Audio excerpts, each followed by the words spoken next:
Hey,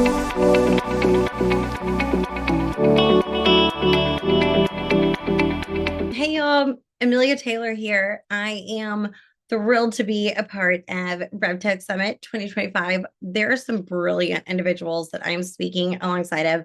So I am wildly grateful to be a part of the summit today and to be able to share a little bit of what it is that I've been able to um, have success in within my career and really create this methodology and framework and process behind something that I was doing that I didn't realize was such an impactful and EQ focused led approach. So, I am the founder of the Revenue Table, and I go help people and individuals, companies connect with their executive buyers, whether it be through a nearby approach of who knows who, or strategic partnerships, or leveraging different kind of community engagement methods that pertain to specific individuals and companies, and they're trying to connect with their buyers again. So, what we're going to talk about today is something that I believe wholeheartedly and absolutely should be a go-to-market motion, but it simply is not.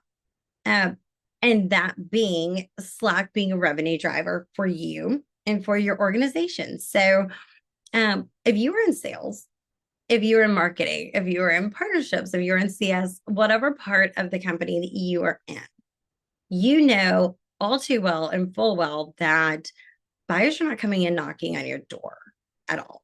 They don't want to talk to you. They do not want to talk to sellers these days. They're avoiding people because they don't have to go through the sales process. They don't have to. Buyers are smarter than ever. And this is something we should all know, right? We all know that they're going and talking to their peers and getting the insights that they need. They're going on G2, they're looking at reviews, they're going and speaking to trusted advisors and saying, hey, is this something that we should adopt and adapt and we should put into play into our organization and company or test out? And they're going to their peers, those that they've known, that they've worked with, that they trust, that they can confide in without it being a this pitch slap that they're going to get in return. That's where people that you are wanting to go exchange cash with, they're living and breathing in these other spaces that you might not be a part of. They're going and getting recommendations, they're getting referrals.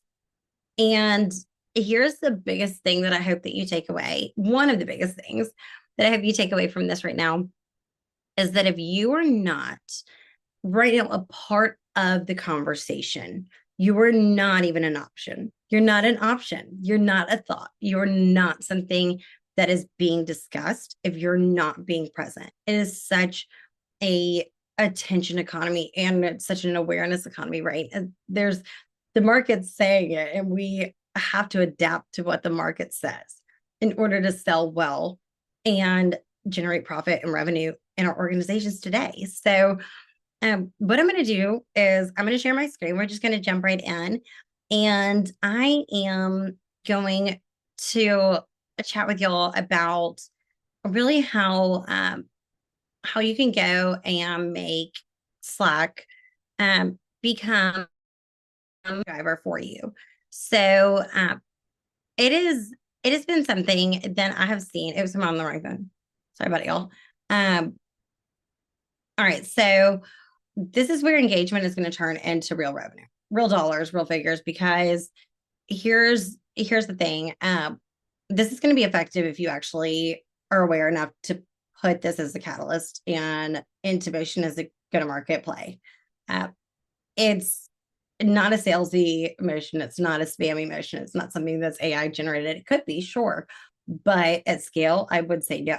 That's not your way. That's not the place to go. So, I'm going to share a little bit first off of how we even got here, right? So I did a post. I was dropping my two daughters off at school one morning about a year ago, and someone asked me, they had just joined the community pavilion. So I'm going to kind of use that as the example throughout my chat today with y'all.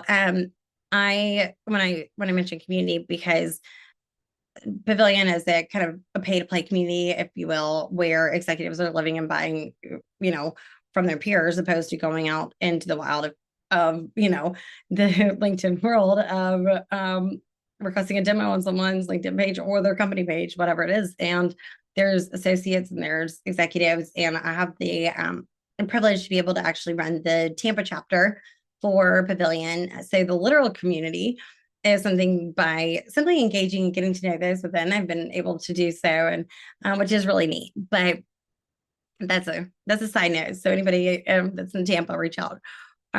But you know, sitting in the carpool line, someone asked me how to put keywords in to your Slack community that you're part of, and I was like, oh yeah, sent her a response, and then I just was sitting, waiting for the line to move. Just wrote this post real quick, and it was within maybe 24 hours that you could see at the bottom that this was not even a strategy that's being discussed. And I realized that so quickly. And it was where I was thinking, okay, this is a foreign concept. This is completely out of the box, and this is coloring outside the lines to the nth degree for a lot of people, clearly, because the messages that I got, the DMs that I got from CEOs, VP sales, obviously sellers, and in all different size companies and tenures, so on and so forth. So, seeing all these different comments and the things that people were saying, it all pointed to this one thing, and that being that Slack should already be a core revenue channel, but no one's talking about it. If this is generating so much traction right off the bat, this isn't a topic being discussed. So, but then it's kind of okay, why are we here? Again, did my post, a lot of traction. It's such an underutilized revenue engine for you, but there's got to be intentionality behind it. There has to be a method behind the madness. You can't just jump in and go think that it's going to work, because let's say 3 of your reps jump into one community, you are easily going to go double tap on people because maybe there's an outbound, sequence already going out to people. They already are asking something to their peers within a community. If you're going and they're already seeing you see that they open your email, they're not being responsive, but you're like, oh, let me go reach out to them. Okay, because they're already in Slack. Cool. They're not wanting to be as receptive, probably, if you're going to hit them at every single angle. So there's a way to use these buzzwords, if you will, authentic and genuine, and really be people first in your approach instead of showing up in any frustrating, annoying way if you were to put yourself in the buyer's shoes. So I think that's a very, very clear way to think about things like, would I be receptive to this? And put yourself in that place and that mindset when you are doing anything that's going to be outbound. Would I be responsive to this? Is this something that is going to feel relevant to me if I were them? So inverse thinking, if you will. But in my career, this is where, Slack being the top revenue generator for me. I didn't know what I didn't know. So I was leading with a very much so EQ focused approach. I was not leading so much with the IQ, but was where, let me go tap the person who is more savvy than I am on, the tech realm, and bring them in where need be. But leading with a curiosity and mindset, and a wanting to understand what I didn't know by asking for feedback, because there was no ego in the way. It was having enough pride in myself to be able to go to individuals where I was like, all right, well, you've been doing this for years, way beyond, the span of time that I've been doing anything within this space. But I'm going to go ask you if this makes sense. Vague feedback is never what I want, nor should it be what any seller wants, because, or anyone really, not even just sales, vague feedback is kind of saying, hey, don't care enough to give you the full rundown of what I truly think or what I know to be true based off of what the market's saying and dictating, and what I've seen success with. And then it's, give me detailed feedback. So I think that's something to really hone in on as well. But this is such a revenue growth opportunity. So I want to jump into kind of the hows and the whys and the whats and all of the kind of rundown how we do this. So we know as operators through and through, and all of us are to some degree, as revenue leaders, as people who are going and talking to people, if you do not have data to back up what you're saying, let's call a spade, it's going to be BS, right? Like if you cannot show numbers to prove what you're doing, it's just talk, and talk is cheap. So when you look at these stats, this says everything to me that Slack is not a niche platform. So, with that being said, you might be in a niche market, right? You might be one of those that's like, oh, no, no, no, you don't get it, Amelia. I am in this very niche market. We go sell to whoever, XYZ at XYZ, and they only are in this small part of the US, whatever it is. Great. Look at these numbers, look at these stats, and tell me that you can't go find one person within these. There is a very, very simple way to go and find where those individuals might be, which I'll share in a bit. But if you look at this and you think, okay, it's just monthly, right? 54.1 million monthly active users. If they're active, they're sending some of those 1.5 billion messages per day. Um, so, here's something that I think is absolutely wild. If your buyers are already asking questions about the problem that you solve for, why are you not there? And are you near your buyers when they are making decisions? Are you in these communities? And I'm going to go with probably not, because a lot of people aren't. They don't know what they don't know. I don't know what I don't know, and I'm excited for the learnings that I get to take away today from all of the knowledgeable individuals who are going to be sharing awesome insights. So here's here's something that I feel as though is if you a good sense of this should be something we should implement or I should try. If you feel uneasy reading this and thinking, oh, I'm missing the mark totally, I think it's a pretty solid sign that maybe this is something that you should be trying because it is tried and true. Uh, and take these questions with you and really kind of put those in your mind, delve into the what if I don't adopt new ways? What if I do those 7 worst words you could say in business of we have always done things this way? Because nothing changes till something changes. And so we have to have that, you know, key mindset shift, because if buyers have changed, sales and teams, they've got to adapt to what the market's saying. The buyers are the market, and revenue is revenue is revenue. So where are you going to generate your revenue if it's not working with what you've always done? Um, Here's something that I will go ask y'all right now. So let's say, for example's sake, you are at a restaurant and there's I don't know, let's say 5 of your top buyers, executive buyers. They could have pen in hand, right? And they're all sitting at a table close by you, and you overhear them talking about the problem that you solve for. Would you solely just dismiss it and think like, oh, it doesn't matter? I mean, let's say this is at a conference, right? Like this is something where it's like, all right, they're right there, you're right there. This does not make sense as to why you wouldn't go up to them. No, you absolutely would. And I would hope that you would. And I hope that you would never admit that you wouldn't if you wouldn't. But um it's it's interesting to think that some people would ignore it. Some people truly would, because it it doesn't feel comfortable for them. It doesn't feel normal. So normalcy is not going to be something that's going to make anything shift. Pivots must happen in today's market. There has to be a way that movement is seen as a positive thing.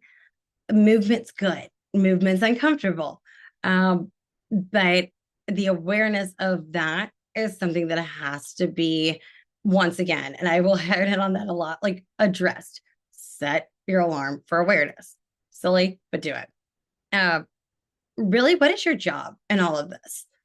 If I were to say your job in all of this is to simply be in the conversations, you'd be like, oh, okay, but that is your job. That's it. If you want to go generate revenue for your company, you need to go be a part of the conversations where things are happening. If you were not going and being disruptive in some sense within your company, I would challenge you to do so. And that being bending glass a little bit, maybe they're saying you got to make X amount of dials, you got to do this. Okay, cool. Do the metrics that you have to do that you're measured on, but take time to try to do things in an unorthodox, that should be orthodox way, and see what happens, because the real conversations that you need to be a part of with people, not titles. It's not an optional pivot that you have. It's something that must be adapted and adopted. So things have to change for anything to change in today's market. So here's what I shared in the post that I did. Um, and it just breaks down really this revenue engine approach.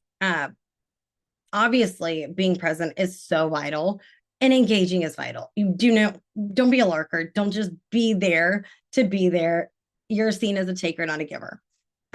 If you can ask questions, provoke curiosity too, that's a winning strategy. And also providing value where need be, that you know that you actually have the answers to, do it. Show up. Easy way for you to just make connections and meet new people. And the biggest thing is go into your preferences, go and click on your picture, go to preferences right there. And then right there, it says keywords. Just list them out. Just list them out. And it is so simple, because if you're doing that, then you're already setting yourself up for success.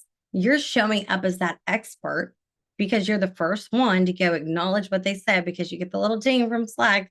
And then you're already going to have that rapport, because you can go and be the one that's saying, hey, I think I can help you out with this.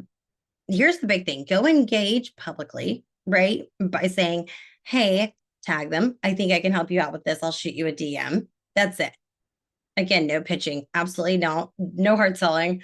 Um, the value is going to convert right there. It's not going to be the cold slaps and pitches that are going to convert into revenue. But if you do the visibility play of showing up in a channel, let's say there's 3,000 people in this one channel, right? Within a community, multi-channels within there.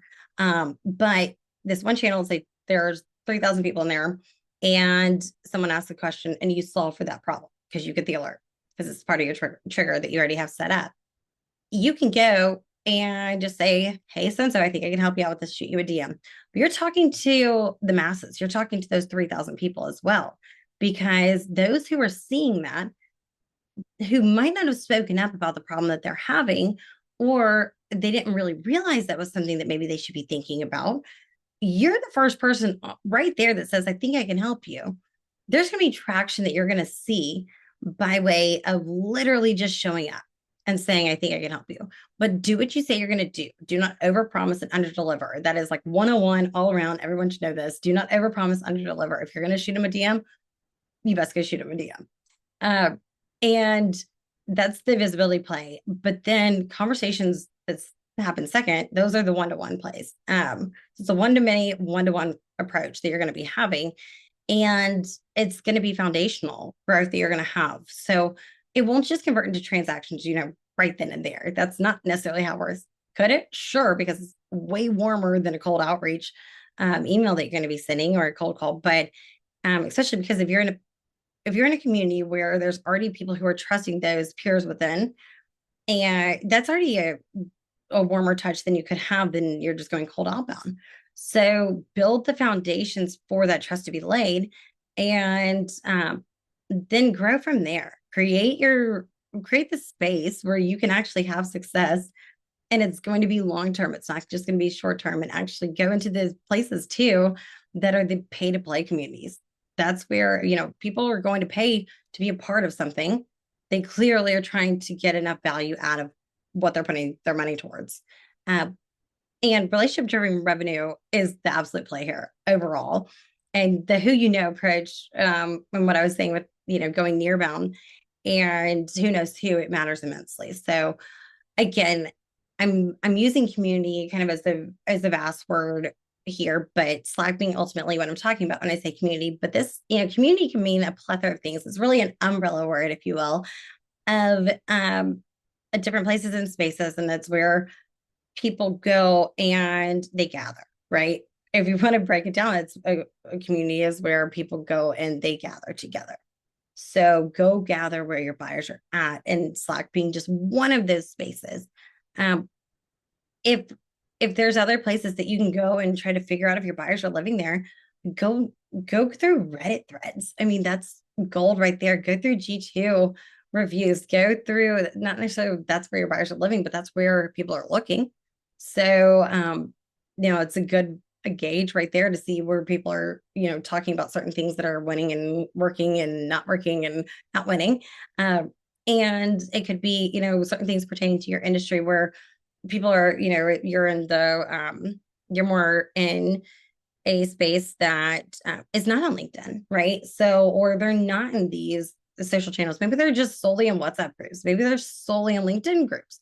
I don't know where your buyers are living, but I do know Slack can be a revenue driver for you.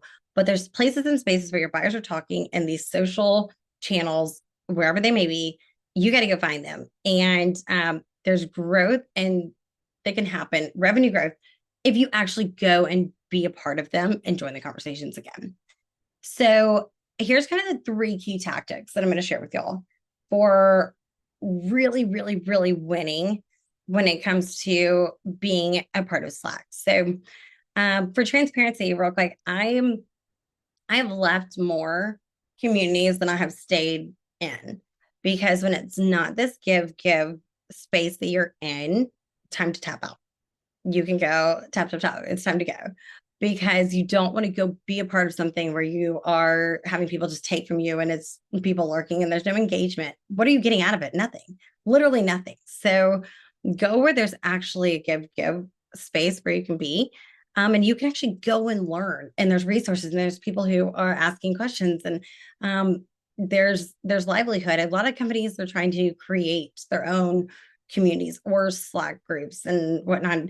I I would challenge a lot of companies in that regard to really think about, is that the best use of your time right now? Is that the best thing that you could possibly be doing to try to drive fruition? Um, I would say maybe not for, a solid 70% of companies who are doing so, because that's going to be your number one focus of building that up. Why not go to something that's already been built up? And then you're able to really understand that if it's built, and then you're seeing the connections, you're seeing the opportunity creation, you're seeing the close one, you're seeing the engagement rate skyrocket. Go into the communities where people are they're already at. You already see the green circle where they're already active. So that's a real good gauge to know if people are there or not. Um, but again, be present. That's something that absolutely has to happen. And when you are present and you go and just talk to people, ensure that you're documenting everything. Because if you go to your, C-suite, whoever, and they're saying, hey, what are you doing with your time? Whatever, give them feedback loops, give them data. Again, data talks, number speaks a lot. All of that. You have to have the numbers to back it up, saying, here's the engagement that I'm having. Here's the people who I'm having conversations with. Here's what's working. Here's what's not, because that's value. There's gold in that. Again, talk publicly, reply publicly, but then your response is if you do so, your response is benefiting everyone within that channel who might not be wanting to ask something out loud, but they need help with that too. You're going to get DMs from other people because they see that you're the expert who showed up first.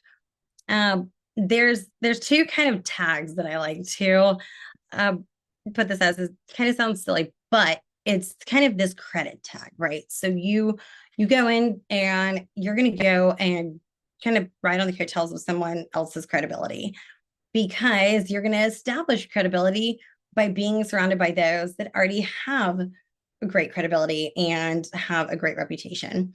Finding yourself in those kind of circles, that is value galore, because people will think of you in that regard, in a higher regard than they would if you're just sending a cold email out to them that might be AI generated. It might be going to the masses of TAM and then some, and not even ICP. So if you're going to do this though, so if you're going to ride on their coattails of their credibility to gain your credibility and put that even higher up in regards to who you are, you need to go and establish yourself as someone who knows what they're doing. So this is where the EQ IQ blend really has to happen. Tell them exactly, go to someone and ask them exactly, hey, would you mind tagging me in this? Share the post that someone did and leverage their credibility by them tagging you in there. Tell them exactly why you want to be tagged in it. And that's going to speak volumes. That's going to say more than anything possibly could, because someone trusts this person already. If they're saying go trust you, that says everything. But show up with EQ, IQ, knowing who to ask, when to ask, how to ask, and then build off of others' coattails, because when you do so in a genuine way, there's so much fruition that comes from that. But uh, we go into the kind of second kind of tag, if you will.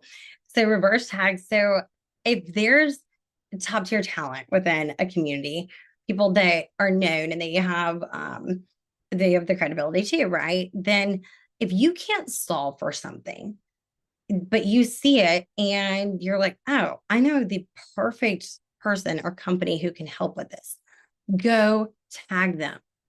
Go tag them, go tag them, go tag them, go tag them. Say, oh, you should go chat with, and I'll say Rosalind Santelena, for example, who is a brilliant RevOps leader. Um, I used to tag her all the time in different things within Pavilion, because when people asked for revenue operations help or standing up specific things or assessments, whatever it may be, she was the person that I automatically thought of, and we worked together for a bit. And I know how she works, and I know that she knows exactly what she's doing. I would trust her all day with any operations things. So if you can trust someone to do the work that you are asking someone to go and also, tag you in and say, hey, either tagging you in, or it's going to be in regards to them tagging you. If there's that kind of relationship that you are establishing, you are going to see referrals, you are going to see recommendations, you are going to see revenue growth happen from that. It's again not going to be overnight, but it's going to happen, because there's the ultimate fact of the matter. Like, people buy from people. Go back to the root of all of it. It's people first. And if people are not at the core of it, and if you do not make things relevant and can show up and deliver on what you say you're going to do, that's, that's going to be disregarded in every single way. You're doing yourself a disservice when you don't do what you say. But do things with intention. Again, intentionality is at the forefront of all this, and awareness too. Okay, so here's some proof reel, and I'm just going to let you kind of read this a bit, because I've been talking a bunch, but there's been gains that I've had numerous times through specific organizations that I've sold to, and those being seven-figure, opportunities that have converted into close one revenue. That, one organization, like, I've sold to 3 different times when I've been contract working with 2 companies, and then internally full time with 1 other company. But it's cool to see how buyers will go where you're at, and they will go back to the people that they know. So building up that reputation is so vital right now, more than ever, I would say. Also, 72% of inbound leads that I was able to, the company that I was with previously, that we were able to obtain, was less than 9 months that those started to generate from Slack alone. And I was the only one that was delving into all that. I was the one that was living and breathing within Slack communities. And it's cool to see how that engagement and that consistency that I was doing and providing, that helping hand, as opposed to pitch slapping. I wasn't slapping, I was just helping, right? Difference of what you're doing. And so being present and consistently driving the value and playing the tag games, that uptakes the whole inbound motion completely. Which also, jumping to the next one, the conversations I was having within Slack, they were 2/3 faster on average than the typical speed of any closed one through any other outbound channel that we were working, and the efforts there. And that was something that was wildly eye-opening, especially for a C-suite, because they're thinking, okay, what's going on here? How are we doing this? So that's when the feedback loops and the data really came into play, of saying, here's what I'm doing, and here's the process behind it. Here's how I am putting attribution to who it is, the individuals that I'm talking to. So you could actually look at the metrics, data, numbers, have to have them. And ultimately, as silly as it may sound, who is going to get you to where you want to go to some degree, right? It's it matters. It really does. So it's kind of the byproduct of it being present. I've been able to be in more rooms and had more doors open than I could have ever imagined because of the sheer fact that I showed up in these communities, specifically within Pavilion and Slack groups, with choosing intentionally to be very people focused, um, and solution oriented, and being able to be aware enough, because I had to consistently gather myself, and think about the fact that, like, okay, I have to do this with intention, because these individuals are going to contest, they're going to see my name, and people talk, buyers talk. They are speaking about everything, and your name will go around if you are seen as someone with a good reputation or someone to, stray away from. So choose to be intentional, choose to be EQ led, choose to be aware. And so much is going to come from all of that. But here's kind of the business case. So say you're a rep and you're like, all right, how do I kind of say that this is something that's going to be giving us revenue growth and is going to be this cost reduction? Like, how do we do this? Should we adopt this? Why should we adopt this? Let's think like of what executives care about, right? So top line growth. So like that being one of the absolute key things, like, can you close deals faster? Can you have more inbound referrals? Can you have more conversion rates at a higher, faster speed? Absolutely. And that's proven through different methodologies that you can come up with, but it being all in all people first, and then you go and ensure that all the data is being provided on how you're talking to them, who you're talking to, where they're living and breathing. And so where to focus your energy and your efforts, because that's where your buyers are already at. You're not a seller showing up, you're a problem solver. And the extension of that is being someone who's trusted as an advisor, right? So bottom line, efficiency for executives is another massive thing. When if you're able to cut the outbound prospecting costs, like being cost aware, like that is a huge thing. Can you save someone money? Can you save your sales team from doing a mass blast to all the people of the world, cold outreach campaigns? And can you get that higher ROI, near zero cost channel approach? Yeah, you can, because you go into the places where people are at. There's higher ROI because there's already an established, hey, we're both in the same area. We're both, figuratively speaking, if you will, but we're both already in the same place. So why is this something that we wouldn't just have a conversation about? Especially if you're playing the tag game too. It's a winning strategy when you put it in play. I would love to continue chatting with y'all about some different processes and ways that I've really been able to do things in unorthodox methods, and really start different movements within companies by kind of saying, hey, here's a better way. Maybe we can go and do things. I know that when you go build relationships, that there's going to be revenue that naturally is going to follow. And when you can go and turn Slack into this demand gen engine, before competitors, they don't even know that anything is going on, then you're winning. You're ahead of the game.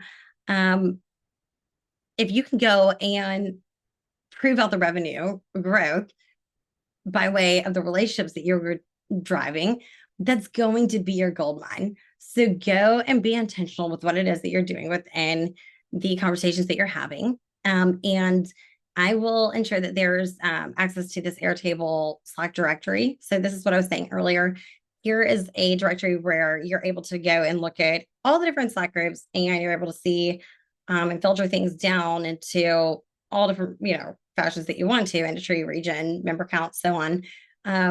And niche down, because if you have a small, here's your niche, like, great, go match it with this Slack group right here, because you can go find it. Reach out. I would love to help you and your team in any capacity that you need help with when it comes to getting that missing revenue that you know that you need and that your reps are hungry and eager to go and drive, and helping your reps learn how to do things in a swimming upstream kind of methodology. So let's definitely connect on LinkedIn. Again, thank you, Signals, for hosting today. And I am excited to hear the other sessions. I hope y'all have a wonderful rest of your day. And we will be in chat soon. Talk to y'all later.